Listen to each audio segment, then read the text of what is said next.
Hello, anybody who's watching this, welcome to my reaction to Heroes of Might and Magic 3 review, Patrician's Choice TM, turn-based strategy game. Patrician Choice. I'm not sure what that means, but maybe I'll figure it out in a video while watching a video. What the hell is in my eye? Yes, as I said in the previous video, or previously recorded video, unless maybe something changed my schedule. But in Heroes of Might and Magic 5 review reaction, that I've never played anything but 5, and a little bit of 6, what was shit. But I heard that 3 is a great game, and some people, maybe even a lot of people, call 3 better than 5. So I am kind of curious to find out why. That's a good way to put it. If you have a video for me to react to, you can leave your recommendation in the comments below, or use my donation link in the description below. Give me some money with it, with the recommendation. No, if you do that, I'll get to your video as soon as I can, and I will get to it 100% unless something happens, and I will contact you. Somehow, I'll find a way. Okay. Hey people, Seth here. Today, I'll be reviewing Heroes of Might and Magic. What does that mean? People, Seth here. Today, I'll be Here's the guy she tells you not to worry about. Okay. What the fuck is it called? A gargoyle? No, actually, gargoyle is... reviewing Heroes of Might and Magic Free.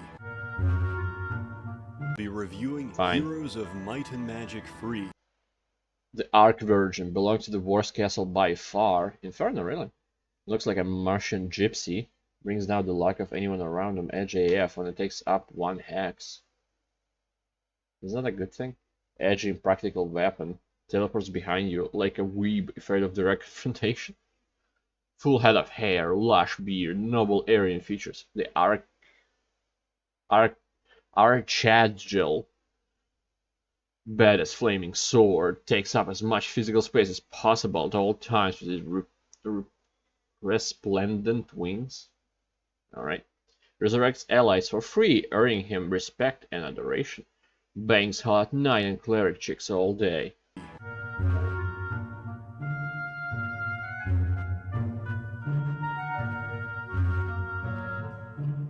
Do you have any special talent?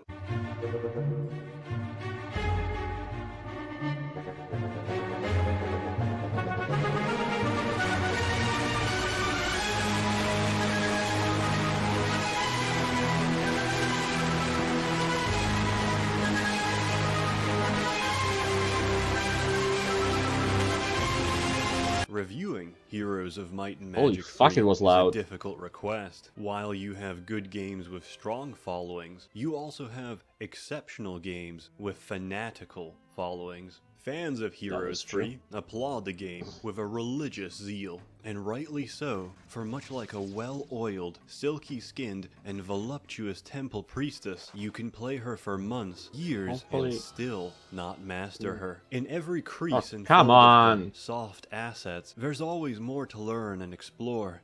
New strategies to test the limits of her depth and design. Oh my god. In other words, it's a really fucking good game. More than a decade old, Heroes 3 still shines as a gorgeous, melodious, and tactically rich turn-based strategy game. Of course, when I refer to Heroes 3, I mean the complete edition, almost every Slav and their grandmother own by now. Not the HD edition, which contains neither of the expansions and has every texture in the game sharpened and airbrushed by underpaid interns, making every monster in the game look like some bootleg Mugen character. Although, to be fair, most of the mods out there for Heroes 3 also look like bootleg Mugen characters. The concept of the game is ridiculously simple. You can play as any one of 8 viable factions. represented by different So towns. this While you trash, pick okay. your starting faction, you can always conquer other towns and use their units as well. Each town is unique in its own strengths and weaknesses, although some towns have more weaknesses than others, with each town capable of producing 7 different tiers of units, ranging for example from lowly troglodytes to red and black dragons for the dungeon town, or skeletons to bigger skeletons for the necropolis. These cities sense. get plastered and spread through the game world, represented by a common map area shared by all players. If you've built the appropriate unit dwelling, a town will offer you units to recruit, which replenish at the start of each week. Unless there's a plague, in which case everybody dies. Bizarrely, this also includes the undead. Yeah. Remember to keep your heaters on in the winter, as pneumonia is still a leading cause of death among the elderly, including liches and power liches. Each turn you take on the Sure, map yeah. counts as 1 day, meaning every Oh, that 7 was. days a new week begins, and everyone's army expands, if they can afford it. You often start scenarios and campaigns with a chosen or given hero, each with unique abilities that can be exploited to victory. These act as generals under your direct control, with a limited number of map moves to spend per turn. Each So far, very leader can similar to hold 5. 7 stacks of troops arranged by position and formation, making up their army. A stack visually represents the number of a certain unit, which influences the outcome of combat. Losing all your stacks means defeat for your hero. Heroes can't die, but losing a fight will usually make them run off and join the enemy due to your incompetence as a leader. All this information So heroes can't die in 3. In 5, if you would run out of characters and you lose the battle like that, your hero will die. There is a tavern in the city you can build where you can hire new heroes. But they won't just run away. They will die. They will die with their. They will go down with their ship. finally makes sense when we get to the combat, which is also turn-based and divided in rounds, and initiated by players by robbing Russian. dwarven or Polish banks, or moving next to enemy heroes on the map. Each round, every monster on the battlefield gets a turn to move, attack, use abilities, wait, or defend, and that's the simple gist of it. When a stack attacks another, their stats are multiplied by the number of attacking creatures. Pretty simple shit, right? So if level 18 Craghack with Expert Offense attacks level 18 Tazar's 4 Chaos Hydras with his 5 Ancient Behemoths, who we can only assume has Expert Armorer, how much damage would that be? Easy. Nothing. We just balance this quadratic equation, plug in our expression coefficients into this algebraic expression, do a linear regression, find the acute angle in this triangle, and solve for x. Okay, real talk. Any mouth-breathing polygon journalist can say this gay, generic shit. You know enough about the game. Let me try and convey why it's so good. Your leaders can't directly intervene in combat, but their stats transfer to units, their artifacts are bullshit ridiculous, and their spells are some insane shit. And that's why the game is so damn enjoyable. Each town can build mages guilds to research random spells of increasingly higher level. Sometimes you get hot garbage. I'm gonna keep saying same as 5 just for myself. I'm not really comparing it. I'm just looking at the mechanics and see what's similar and what's different about like Hypnotize, which lets you waste your mana and fumble your turn, and other times you get nice stuff like Armageddon. Armageddon detonates a nuclear bomb on the battlefield, scorching everyone on it for massive damage. Except there's a few troops out there who are immune to fire damage or spells in general. A fun tactic, as in not fun for anyone else, is taking several spicy boys with your hero and running straight into enemy lines. The larger their army is, the better. Cast Armageddon, destroy most of his army, and retreat. Rebuy your hero at the tavern and do the exact same thing every turn. At most, you spend a few thousand gold on this strategy, while your enemy is incurring maybe 20-30,000 gold worth of damages each time your suicide bomber rushes them. Berserk is also a fun spell. It turns any enemy rabid, attacking whoever's closest, be it friend or foe. With expert fire magic, Berserk becomes even more balanced, since it gives magic rabies to everybody in a 10-mile radius, or 16 kilometers for those of you still using outdated barbaric systems like metric. It's particularly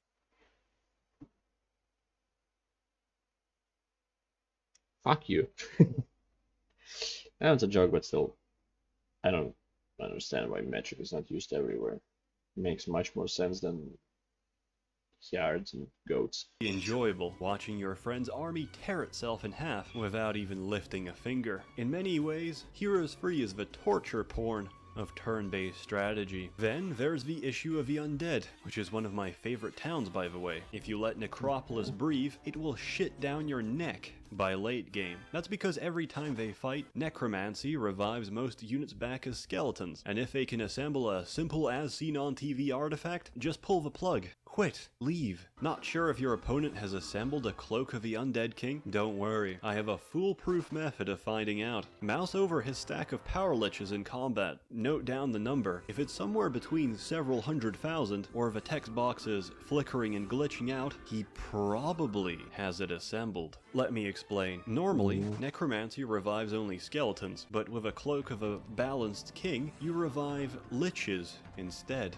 And liches are level 5 Necropolis shooters, and your opponent has billions of them. He has so many that if he ever tries to split the stacks in his inventory, his game will crash. Most spells get better by leveling up your respective school of magic. Often, expert level means you affect every possible target for the spell. At expert earth magic, the slow spell soaks every enemy in shit and reduces their movement speed to a crawl. Let's say for a rampart dwarf, he'll need 14 turns to reach your army, provided there's no boulders or small branches in the way. The same applies to haste. At expert air magic, every one of your units becomes a high velocity whirlwind of fucking shit up. If you've got a black dragon, or even better, a phoenix in your party, this often means you win before the enemy can move a single unit. Positioning and coordination on the map are vital skills to win the game. That is, unless you have expert level town portal, which lets your hero enter any friendly town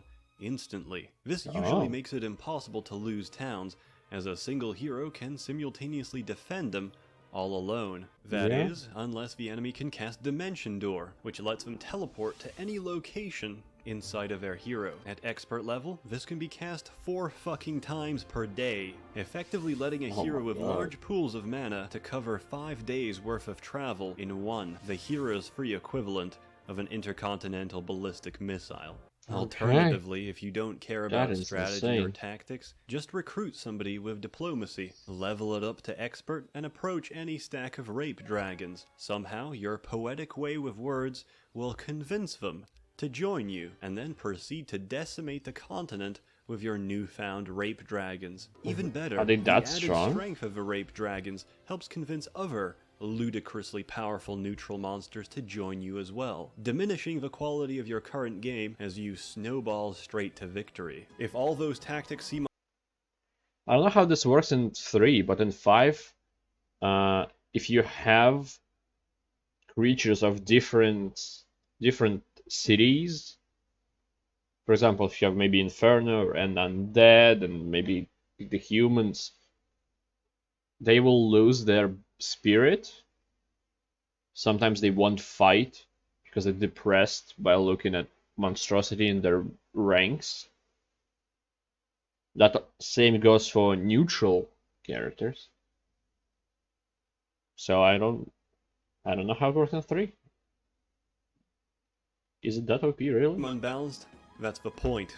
The game thrives on you straining its mechanics, rewarding experimentation, and punishing established conventions. There's a reason this game has its own published version of Sun Tzu's Art of War. Winning and victory is about meticulously knowing every intricacy of the game, while making sure your bullshit strategy will beat your opponent's bullshit strategy. Heroes Free is a great game, and still looks beautiful to this day, thanks to its hand-sprited graphics. Heroes Free aged better than most of the girls I knew from high school. Then again, heroin is one hell of a drug. The musical score and sound work is also fantastic. I've got it installed on every computer I ever owned. It's incredibly pleasant in its atmosphere, and a complete joy to play. The best game to cozy up to in a warm blanket with a hot mug of coffee in early spring. The very definition of comfy. That is, unless you're playing multiplayer. Then it's a dumpster fire of hot garbage. The game is trash, unbalanced. Wait, what are the rules? Then it's a dumpster. There's a many community rules. Undead banned. Banned. Conflicts banned. I know what that is. No P diplomacy. Okay. No water maps. Fucking cowards. I get to pick Crag Hack. Okay. Under fire of hot garbage. The game is trash, unbalanced dog shit. Who the fuck is playing Necropolis? Do you want to be kicked out of the house? Heroes Free. It's a classic. And this review It is. generously paid for by the Merchants Guild. As always, more content to come, so stay tuned. I wouldn't mind myself a waifu pillow. I don't have money for it. I might would do this one too, I don't know. I don't know yet about the 4. I don't care at all about the 4, so just... The only question I have about the 4 is what the hell happened between 3 and 5? Why nobody talks about the 4? I can guess, but nah. Anyway. Okay, I see. It's pretty much the same as 5. It just came out much earlier and became a cult classic pretty much. Quite, it seems like it's way more unbalanced, which kind of makes it more fun because there's a lot of things that are unbalanced, so you can use them in different ways. Multiple people on the same map could be unbalanced, which balances it out. I don't know, but it seems fun. I don't think I'll ever play it still. Maybe I will. I don't know. It is interesting. It does look interesting. The graphics does look sometimes weird, sometimes good, so it's kind of, for some reason, it's hard on my eyes, especially looking at this. I have bad vision because the guys look blurry. I guess it might be also because of the zoom in, but still, they look blurry, so it's kind of, my eyes can't focus at all looking at them. I don't know, it's weird. There we go. Anyway, thank you anybody who watched this. I hope to see you next time, and goodbye. Have a great life, because one of us has to.